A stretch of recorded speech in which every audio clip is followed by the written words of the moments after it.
After New Year's, my wife had her assistant, Marcus Smith, host the company's celebration banquet. At the meeting, Marcus handed out bonuses to every employee, except me. Just as I was about to step forward and demand an explanation, he publicly mocked me. Quinn Foster, you've contributed absolutely nothing to this company. How do you still have the nerve to stand here begging like this? I gave him a slight smile, tore off my employee badge on the spot, and ground it under my foot. As I turned to storm out, Marcus called after me, you can leave. But you need to leave the company uniform behind. Take it off right now. I froze. Did he really not know that I was the company's actual owner? At that moment, everyone in the room was staring at me. I dialed several times before the call finally connected. Then Vivian Caldwell's impatient voice came through the phone. Quinn, what are you freaking out about now? This meeting is critical for the company. Can't you wait until I get back? I glanced at Marcus from the corner of my eye, and said firmly, no. The next second, Vivian started cursing at me, through the phone. Yes. I told Marcus to fire you. Are you satisfied now? I paused for a moment before speaking again. Give me a reason. Vivian let out a scornful laugh, and said coldly, a reason. I'm the chairman of Caldwell Group. Do I need a reason to fire someone? You've held the title of sales manager for 3 whole years, without a single shred of performance. How do you still have the nerve to ask me why? By the end, even though I'd turned the phone volume to its lowest setting, Vivian's voice still echoed throughout the entire conference hall. Quinn, listen carefully. My Caldwell Group doesn't support deadweight. After that final statement, she hung up directly. The room fell dead silent.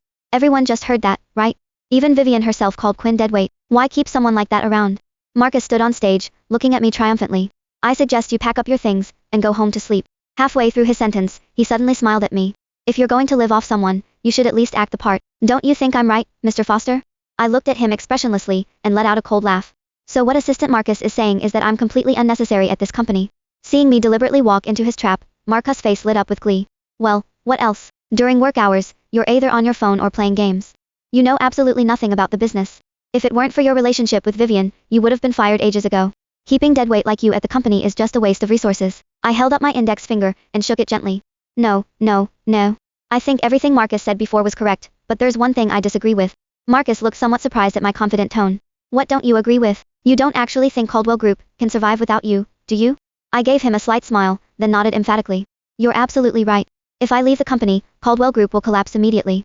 As soon as I finished speaking, the previously silent conference hall erupted. Oh my god, this guy is so full of himself.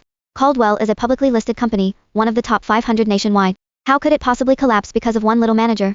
Exactly. This guy just relies on being the chairman's husband. He's been lazy for years, doing no work but taking a salary for 3 whole years.